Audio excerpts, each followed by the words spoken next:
E aí, pessoal, tudo bem? Hoje a gente vai falar de um tema extremamente importante para uma startup, uma empresa que está iniciando, que é o planejamento técnico financeiro para MVPs, tá? Se vocês não entendem que termo é esse, MVP, a gente vai ver ele direitinho daqui a pouco, tá? Mas o importante é saber que ele existe para que, junto com o planejamento técnico financeiro, a gente consiga dar andamento uma startup, uma empresa que está iniciando, através de investimentos, tá? No final das contas, a gente precisa de dinheiro para tocar uma empresa. E aí, com essas ferramentas, a gente vai conseguir fazer isso, captar esse financiamento. Vamos lá. O que é um MVP, no final das contas, né? Minimum Viable Product. Tá? Ou do português, mínimo produto viável, ou produto mínimo viável. Algumas pessoas traduzem dessa maneira. Vou resumir aqui para vocês o que é. Presta atenção. É um produto o mais barato possível, feito o mais rápido possível, que mostre a funcionalidade do produto de vocês. Pode ser um produto físico, um serviço, o que seja, mas eu tenho que mostrar a viabilidade dele com o menor custo, o mais rápido possível. Essa é a nova filosofia de desenvolvimento de produtos, startups e empresas emergentes. Tá? No século passado, era de uma maneira diferente. Tá? O melhor método era o quê? Desenvolver tudo, deixar tudo muito perfeito, tudo bem planejado, cada detalhe pensado, produto totalmente desenhado para aí sim iniciar. Gente, isso custava muito dinheiro, era extremamente arriscado, tá?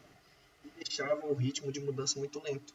Tá? Mas por quê? Porque antigamente um carro passava 1 ano, 2 anos produzindo o mesmo carro, a mesma televisão, o mesmo relógio, o mesmo móvel, tudo. Muito tempo. Claro, devido também às possibilidades tecnológicas que eram limitadas naquela época. Hoje, com a possibilidade tecnológica, muita coisa na ponta dos nossos dedos aqui, uma impressora 3D, um software para desenvolvimento de plataformas, uma plataforma para criação de front-ends mais facilitada, então eu consigo criar MVPs muito mais rápido, mínimo de viabilidade ali rapidamente com um custo bem reduzido, tá? Para eu testar um MVP é necessário prototipar, tá? Então, não vamos confundir MVP com protótipo, tá? Protótipo faz parte de um MVP. Por exemplo, eu vou fazer um smartwatch, eu faço um protótipo de um relógio e aí eu tenho mais a aplicação junto dele com a questão da viabilidade para o cliente. O cliente tem que enxergar o valor disso, não é simplesmente imprimir ali um relógio pronto, eu tenho um protótipo. É assim. A gente vai ver alguns exemplos aqui na frente para entender a diferença do que é um MVP e do que não é um MVP. O protótipo ele é usado para validar as características, tá bom? Aqui a gente vê o que é o MVP, essa figura aqui acima. Então, eu construo alguma coisa, eu faço a captura de dados ali, eu faço a medida de como que o meu cliente aceitou aquilo, como o mercado pegou. Eu aprendo com os erros e eu remodelo ali, fazendo um novo MVP para ir evoluindo meu produto até chegar no produto final que eu realmente quero. Aqui tem um exemplo clássico do que é e do que não é um MVP, tá? Do que é e o que não é uma evolução. Então vamos lá. Se eu quero chegar num carro completo, um conversível que leve 5 pessoas, um motor a combustão, tá? Quais são os passos que eu tenho que seguir hoje? Como é que eu faço um MVP? Claro que isso aqui é de maneira fictícia. No que não é um MVP, criar uma roda é um MVP? Ele é funcional? Ele mostra a viabilidade? Qual que é a viabilidade desse produto? O que esse produto tem a oferecer? Transporte de um ser humano. Uma roda vai transportar um ser humano? Já embaixo, o que é MVP, é um negócio bem pensado. Um skate. Tem rodas, tem uma plataforma, ele consegue transportar uma pessoa. Tá? Então ele mostrou a viabilidade do que é a intenção desse produto, transporte de pessoas. E aí a evolução dele?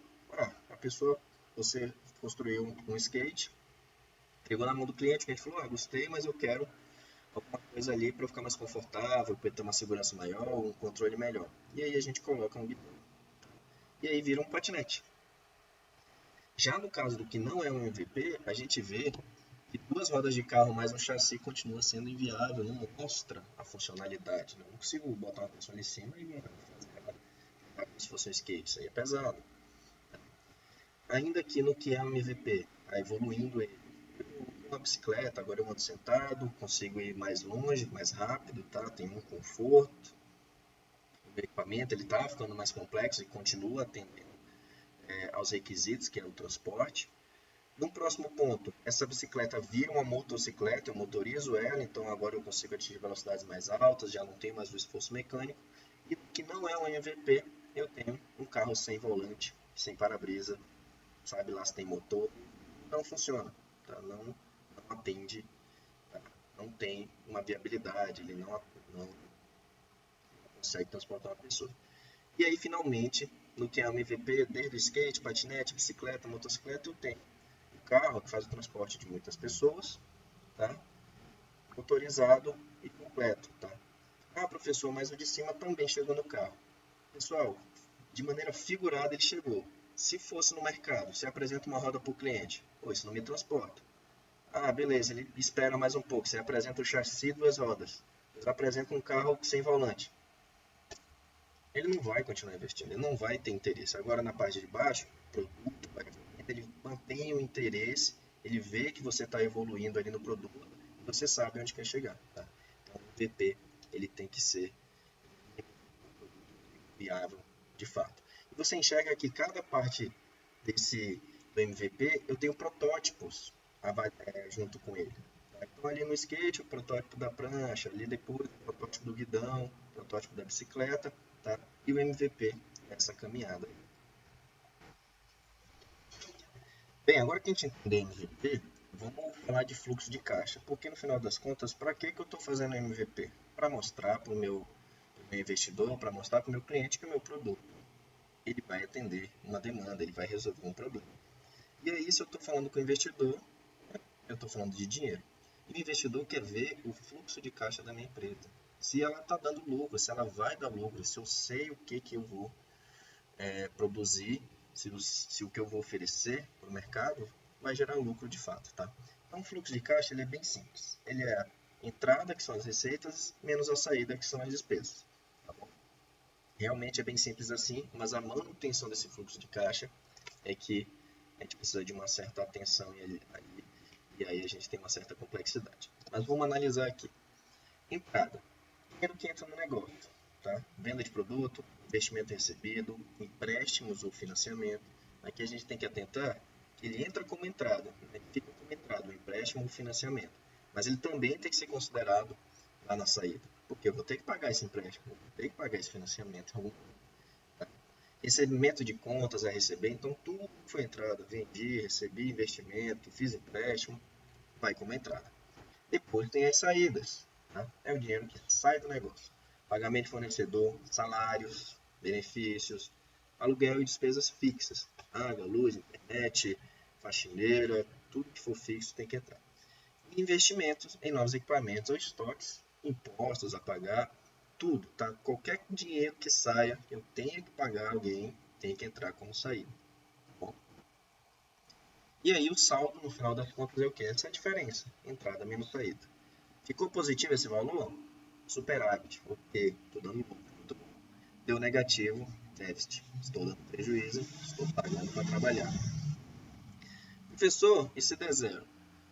Caros alunos, se der zero é um mau sinal também. Por quê? A inflação ela faz com que o 0 a 0 seja negativo. A cada dia o dinheiro se desvaloriza, principalmente aqui no Brasil. Então, ficar no 0 a 0 você está tomando prejuízo. Tá? Para a empresa ser saudável, ela sempre tem que estar crescendo com superávit. Tá bom, pessoal? Como elaborar um fluxo de caixa simples? Vamos ver aqui os critérios, né? Como se fosse um passo a passo para a gente elaborar. Primeiro, eu escolho o período de análise. Tá? Qual vai ser meu período? É um diário, semanal, mensal, anual? Vamos escolher, por exemplo, eu vou ter que registrar todas as entradas desse caixa, lista todas as receitas, não deixa nada de fora. Cada centavo importa para o empreendedor. Ponham isso na cabeça. Cada centavo importa. Registre todas as saídas, não deixa nada escapar, calcula o saldo e aí projeta isso nos períodos. Se eu vou fazer por ano, depois eu projeto isso para 10 anos. Tá? Mensal, eu acho o mensal, o quinzenal, tá? Semanal também eu acho maravilhoso para startups, tá? Porque é uma coisa rápida. Então, eu posso fazer ali trimestral, mensal, de preferência.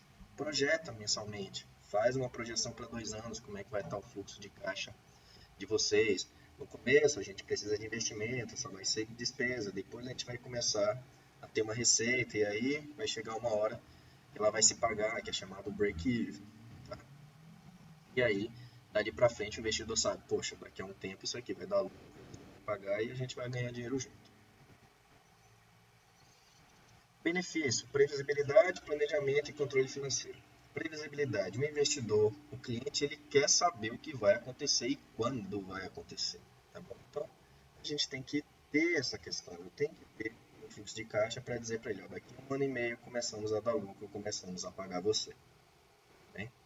Planejamento, para vocês também, para quem está, para os sócios, o fluxo de caixa não serve só para o investidor, só para o cliente, serve para vocês como sócios. Tá bom?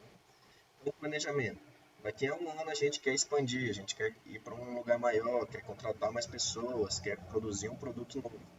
Preciso de planejamento financeiro para ter isso. E o controle financeiro para saber se eu estou dando lucro ou não, se está vazando algum dinheiro da minha empresa para um lugar que não deveria. E aqui eu vou apresentar para vocês algumas ferramentas de gerenciamento básicas, tá? Planilhas, Excel, Google Sheets. Software especializado, aqui eu tenho QuickBooks, Conta Azul, Nibo e plataformas online também que algumas startups financeiras oferecem. Pessoal, para vocês que estão começando, o ideal realmente é Excel e Google Sheets. Não tem jeito. Simples, fácil, personalizável. Vocês vão ter o controle, todo mundo vai ter o acesso, a gente consegue verificar quem acessou, quem não acessou, quem fez mudança, quem não fez. Tá? Então é uma ferramenta excelente. Tá? Não subestime essas ferramentas gratuitas. Tá? Inclusive eu tenho um amigo que é dono de uma empresa de emissão de passagens aéreas. Ele fatura milhões por ano. Mesmo assim ele ainda usa o Google Sheets para fazer o controle das finanças dele. Bem que daqui a um tempo ele vai migrar para um software especializado, porque a empresa está crescendo. Mas como ele iniciou como uma startup, ele usou essa ferramenta e se deu muito bem. Mas porque ele é muito bem regrado, ele não deixa escapar nada de entrada e saída do fluxo de caixa dele. Tá? Inclusive, isso me traz a comentar os erros comuns no controle do fluxo de caixa, que é o quê? Ignorar pequenas despesas. Ah, o cafezinho ali dos funcionários. O detergente. Ah, um valor que eu paguei para enviar uma encomenda para o cliente. Uma gorjeta que a gente deu. Não ignore nem custo. Cada centavo importa. O empreendedor bem-sucedido se importa com cada centavo que ele paga e que ele recebe. Bom? Outra coisa, não atualizar regularmente. Ah, se o negócio de vocês tem que atualizar todo dia, vai falar assim, eu atualizo amanhã. Vai dar problema, vai esquecer, alguém vai fazer um pedido que não deveria, vendo que as coisas não estão atualizadas. Tá? Se a empresa de vocês tem a característica de fazer atualização toda semana, uma vez por semana, sempre faça uma vez por semana no mesmo horário. A maioria das empresas tem que atualizar todo dia, faça atualização todo dia. Coloque uma pessoa responsável só por isso, mas não deixe de atualizar regularmente. Outra coisa muito ruim, misturar finanças pessoais com empresarial. Não faça isso jamais, nunca, em hipótese alguma. Ah, vou pagar aqui uma conta aqui no meu cartão pessoal, depois eu transfiro da... Não, faça isso. Vai dar ruim, vai dar problema.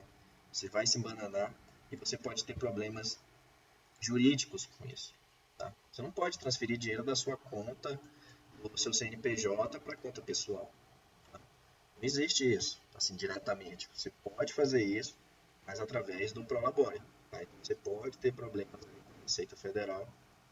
Se você começar a misturar os pessoal com empresarial, vai dar ruim, não vai funcionar. Nunca misture finanças pessoais com empresariais. E negligenciar receitas futuras, ou seja, eu tenho coisa para receber lá na frente, eu tenho que deixar no meu fluxo de caixa ali alocado que eu vou receber. Eu tenho dívidas, mas melhor ainda, eu tenho dívida para 10 anos, fiz um financiamento. Coloca essa dívida, expande o fluxo de caixa de vocês para 10 anos.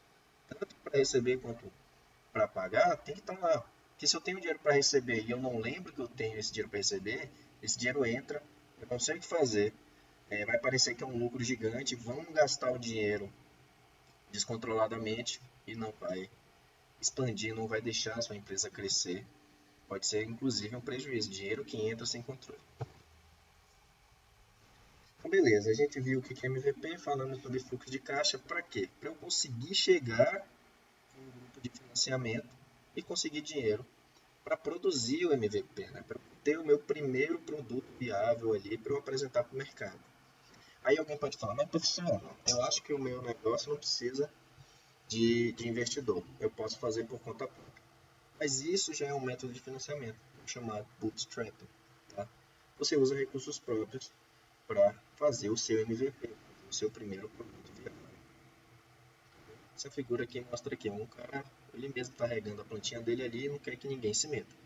Porque é ideal para startups em estágios iniciais. Tá? Para quem quer empreender e validar a ideia antes de buscar investimentos maiores. Às vezes você sabe que o investidor não vai querer saber só da sua ideia. Então, você começa a investir ali, cria um MVP e aí depois você parte para um investimento maior. Vantagem, total controle sobre as decisões da empresa. Quem colocou dinheiro lá, então você manda em tudo. A necessidade de dividir lucros ou participação incentiva uma gestão financeira disciplinada. Você acaba ficando mais disciplinado quando tira dinheiro do próprio bolso. Desvantagem, óbvio, né? Limitação de recursos ali, é o quanto você tem para investir. E uma maior pressão financeira, você se cobrando. Segundo método, Venture Capital, é um capital de risco. É um investimento realizado por fundos especializados. Várias empresas se juntam, separam o dinheiro, por exemplo, 10 empresas separam meio milhão cada uma, colocam isso no fundo, se reúnem e decidem, ó, por ano, por exemplo, nós vamos investir em 10 novas startups. Legal, vamos atrás das melhores startups para a gente investir. Tá? E quando que é ideal buscar Venture Capital? Existem várias Venture Capital por aí, buscando novas startups. Mas quando o MVP já foi testado, pessoal, não adianta ir atrás de uma Venture Capital, porque é um investimento mais pesado quando você não tem nenhum ideal. Então, se o MVP já foi testado, a evidência da demanda do mercado, aí você vai atrás disso para alavancar o seu negócio, para andar o mais rápido possível. Tá? E claro, o seu negócio ele tem que ser escalável para Venture Capital se interessar. Tá? Não adianta ter um negócio que não vai ser escalável facilmente. Vantagens: acesso a grande volume de capital, a rede de mentores, tá? Então, se tem 10 empresas ali, são 10 tipos de mentorias diferentes que vão ajudar você a ter uma visão ampla do negócio, tá? E a credibilidade do mercado, que o mercado vai ver que essas empresas estão te apoiando e tem mais confiança em você. Desvantagem: perda parcial do controle, eles vão querer uma parte da empresa, vão querer uma participação. Uma pressão para gerar resultados rápidos, o dinheiro lá, eles vão pressionar, ó, que resultado. Pode não ser adequado para startups em estágio inicial, como eu já falei. Esse método aqui ele é bem interessante, tá? Crowdfunding. É um financiamento coletivo, ou seja, basicamente você joga numa plataforma a ideia do seu MVP, tá? Fluxo de caixa, faz toda uma apresentação, faz uma estrutura de marketing ali para atrair muitas pessoas investindo um pouquinho ali. Então, tem muitas pessoas vão investir um pouquinho na sua ideia, e aí se você consegue atingir uma meta ali que você colocou, por exemplo, eu quero 200 mil para produzir meu MVP. Se muita gente acreditar nisso aqui e colocar 200 mil, eu produzo esse MVP, e aí quando a empresa começar a dar lucro, é dividido entre essas pessoas proporcionalmente ao que elas colocarem. Não consegui atingir essa meta. O pessoal colocou o dinheiro lá, recebe ele de volta, e você não vai receber esse financiamento. Ele é muito interessante, esse tipo de financiamento, porque ele já é a prova do mercado, que o mercado acredita no seu produto, acredita na sua ideia, na sua empresa. Tá? De gente investindo quer dizer que o negócio realmente pode ser facilmente explorado. E algumas plataformas que fazem isso, tá? O Quickstarter, Vidigogô, benfeitoria, cartaz. Benfeitoria e cartaz são no Brasil, tá? E em especial aqui a benfeitoria é focada em projetos sociais e culturais. Então talvez seja interessante vocês já darem uma olhada e ver se os projetos de vocês já que estão ali inclusos nos ODS de educação está talvez se encaixe ali, seja interessante vocês colocarem um projeto lá. Não vai gerar grandes custos para vocês tentarem isso aí, então eu acho que seria bom arriscar ali e aprender como é que faz isso. E o famoso investidor anjo, é o nosso último método aqui que a gente vai ver hoje. Tá? É um indivíduo que aporta capital em startups, em troca de participação acionária. Parte da empresa e aí ele vai acionar em você. E aí, qual que é a ideia? Ele pega startups que já têm um MVP também validado, mas que estão em estágio de crescimento inicial. Então não é aquela coisa, eu só quero expandir. Então vai querer alavancar, o MVP já está aqui, o investidor anjo gostou, investe. E ele também pode atuar para você, ajudar a moldar a estratégia do negócio. É uma relação muito mais próxima. Vantagem, investimento e orientação, maior flexibilidade ali, em comparação a Venture Capital, né, que são muitas empresas, às vezes você nunca vai ter contato com o CEO dessas empresas. Já o investidor anjo já é uma relação bem próxima. Desvantagem, basicamente as mesmas do Venture Capital. A perda parcial do controle da empresa, porque você vai ter a divisão acionária, e o investimento pode exigir resultados em prazos curtos. Tá? O investidor pode comprar ali, ó, botei grana aqui, eu quero resultado mais rápido. E o risco de incompatibilidade que serve para qualquer outro tipo ali. E ok, a filosofia. A sua filosofia com a filosofia do investidor pode não se encaixar e aí a empresa começa a bater cabeça, né? Então analisa isso também, se a cultura dos dois é a mesma, e aí você aceita receber esses investimentos. Esse último slide aqui, gente, eu fiz uma tabela resumindo os métodos, a fase ideal que a gente entra, vantagens, desvantagens e alguns exemplos de uso.